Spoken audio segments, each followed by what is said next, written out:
Assalamualaikum warahmatullahi wabarakatuh. Selamat sore. Bisa perkenalkan nama saya Yoga Adi Novianda, mahasiswa Universitas Cyber Asia untuk mata kuliah E-commerce Business. Eh, Pada kesempatan kali ini saya akan mempresentasikan untuk ujian akhir semester. Berhubung saya tidak mengikuti debat, otomatis saya langsung ke soal ujian nomor 3. Dengan adanya soal yaitu sebuah UMKM fashion di Bandung yang awalnya tidak menjual produk secara offline, mulai mengadopsi model e-commerce berbasis marketplace, yaitu Shopee dan Tokopedia, serta menggunakan pembayaran digital seperti Kris dan e-wallet. Namun setelah 6 bulan, laporan keuangan menjadi semakin tidak akurat dan banyak transaksi tidak tercatat dengan benar. Pemilik bisnis tidak memahami bagaimana mencatat transaksi diskon promosi dari platform, via layanan, serta retur barang yang terjadi secara digital. Ya, tugas saya menjawab pertanyaan-pertanyaan A sampai H. Yang pertama, A. Analisis masalah akuntansi yang timbul akibat transisi dari sistem penjualan offline ke sistem e-commerce berbasis platform digital. Ini saya sudah menyiapkan jawaban saya. Jadi, eh, transisi dari penjualan offline ke e-commerce menimbulkan sebuah masalah akuntansi. Biasanya ini adalah masalah-masalahnya yang timbul. Yang pertama, tidak tercatatnya transaksi secara lengkap. Karena penjualan yang dilakukan secara otomatis seringkali tidak tercatat di dalam pembukaan manual. Karena biasanya sudah pakai manual, begitu pindah ke e-commerce yang otomatis di pembukaan manualnya tidak tercatat. Akibatnya pendapat yang dilaporkan tidak sesuai dengan realisasi transaksi. Yang kedua, kesalahan pengakuan pendapatan. Nah, di sini pemilik usaha cenderung mencatat pendapatan itu berdasarkan bruto, jadi semuanya dihitung harga sebelum potongan. Padahal pendapatan bersih yang diterima itu sudah dikurangi diskon, biaya layanan, dan retur. Yang ketiga, kesulitan mencatat diskon, biaya admin, dan retur.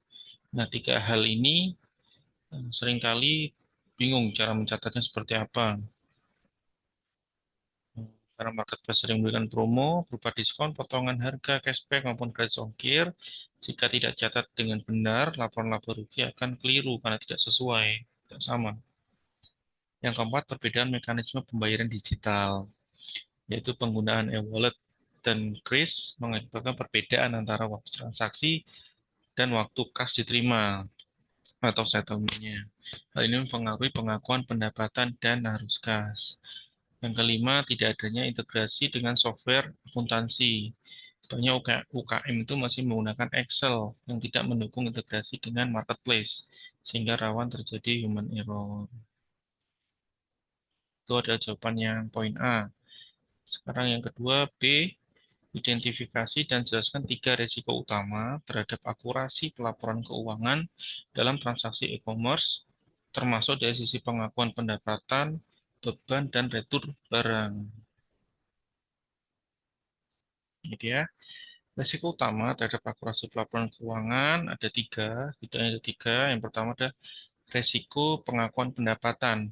Pendapatan yang diakui terlalu besar karena mencatat harga penuh tanpa mengurangi diskon dan biaya admin. Dampaknya, laporan laba rugi tidak mencerminkan profitabilitas sebenarnya.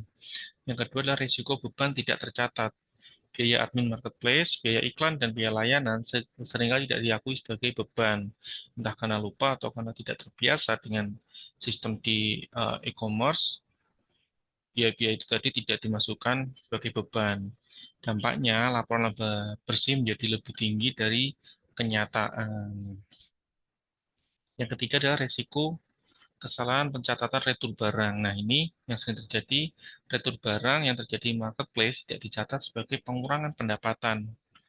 Jadi ada retur barang yang terjadi di marketplace tidak dicatat di pengurangan pendapatan. Dampaknya ada dampaknya ada overstated revenue dan ketidakakuratan saldo kas. Karena tidak sama tentunya. Soal selanjutnya adalah berikan usulan sistem pencatatan transaksi e-commerce yang akuntabel dan sesuai dengan prinsip akuntansi keuangan. Nih, usulan dari saya. Untuk mengatasi masalah-masalah itu di atas, sebaiknya pertama, pelaku UMKM menggunakan software akuntansi berbasis cloud seperti Journal.id atau Akurat Online yang bisa diintegrasikan dengan marketplace. Yang kedua, membuat akun khusus e-commerce di laporan keuangan agar transaksi online terpisah dari yang offline, dari pencatatnya masing-masing, tidak dicampur aduk semuanya. Selanjutnya, menetapkan prosedur pencatatan otomatis untuk transaksi penjualan, potongan biaya, dan retur. Nah, ini semua bisa dilakukan agar masalah-masalah yang sebelumnya disebutkan tidak terjadi. Nah, ini ada contoh alur pencatatannya. Pertama, penjualan bruto dicatat sebagai pendapatan. Potongan harga oleh marketplace dicatat sebagai beban promosi. Tiga, biaya admin marketplace dicatat sebagai beban administrasi. Empat, retur bank dicatat sebagai retur penjualan atau kontra pendapatan. Nah, nanti selanjutnya jelaskan itu yang poin D ya. Bagaimana mencatat potongan harga dari marketplace. Nah, ini seperti jurnalnya. Cara mencatat potongan harga dari marketplace, ini kita contohkan saja harga suatu produk 200.000. Terus ada diskon dari marketplace 20.000. Uang yang diterima oleh penjual ada 180.000. Oke, dari sini kita bisa tulis, catat di debit, beban promosi 20.000, debit kas atau bank 180.000, sehingga kredit pendapatan 200.000. Diskon tidak mengurangi pendapatan tetapi diakui sebagai beban promosi.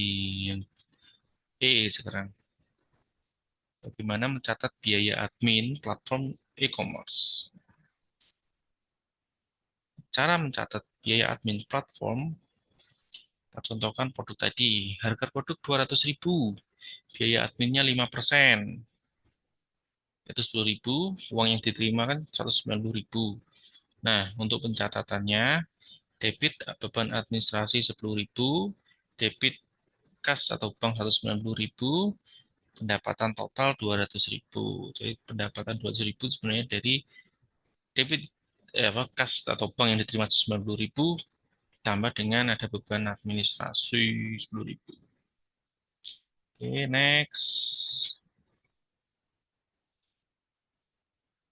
Bagaimana mencatat retur barang dan pengembalian dana digital? Nah, ini F ya, poin F, cara mencatat retur barang dan pengembalian dana digital. Contoh barang 200.000 dikembalikan, diretur sama pembelinya. Oke, kita catat sebagai debit, retur penjualan 200.000, kas atau banknya berkurang, otomatis dikredit 200.000. Selanjutnya, poin G, evaluasi peran integrasi sistem point of sales atau POS dan software akuntansi berbasis cloud seperti Journal ID, Akurat Online dalam meningkatkan efisiensi dan akurasi pencatatan termasuk transaksi e-commerce. Poin G, oke. Nih, peran integrasi POS dan software akuntansi berbasis cloud. Ini keunggulannya. Satu, otomatisasi data penjualan. Ini membuat human error-nya terminimalisir. Yang kedua, rekonsiliasi cepat antara data marketplace dan laporan keuangan. Jelas ya, rekonsiliasi cepat antara data marketplace dan laporan keuangan. Jadi langsung otomatis terrekonsiliasi. Yang ketiga, laporan real time untuk analisis laba rugi per produk. Jadi langsung kelihatan nih real time-nya laba ruginya per produk. Contoh software juga ada Journal.id, Akurat Online, atau ada juga Mekari. Hasilnya, efisiensi waktu, akurasi data, dan mempermudah pelaporan pajak. Itu semua dipermudah dengan aplikasi atau software yang berbasis cloud. Terakhir, jelaskan implikasi perpajakan yang harus diperhatikan, termasuk PPN dan laporan PPh atas transaksi digital tersebut. Oke. Implikasi perpajakan akan terutang PPN jika UKM berstatus PKP. Setiap penjualan dikenakan PPN 11%. Kalau pelaku UKM berstatus PKP, otomatis semua yang dijual eh, itu dikenakan PPN 11%, di mana UKM tersebut harus membuat faktur pajak. Kemudian PPh final UMKM dengan tarif 0,5% dari omset berdasarkan PP 55 jika UKM tersebut omset dalam setahun masih di bawah 4,8 miliar. Tambahan juga untuk omset yang di bawah 500 juta dalam setahun itu tidak dikenakan nih. Ini hanya dikenakan untuk yang di atas 500 juta tambahnya. Lalu biaya admin dan iklan termasuk pajak PPN karena merupakan jasa dari marketplace. Ini ranahnya mungkin lebih ke marketplace-nya. Kewajiban lapor SPT. Semua pendapatan online harus dilaporkan sesuai ketentuan DDP. Jadi semua pendapatan yang didapat pelaku UMKM harus dilaporkan. Walaupun di online, offline tidak peduli. Yang penting tambahan nilai ekonomis yang diperoleh. Itu implikasi perpajakannya.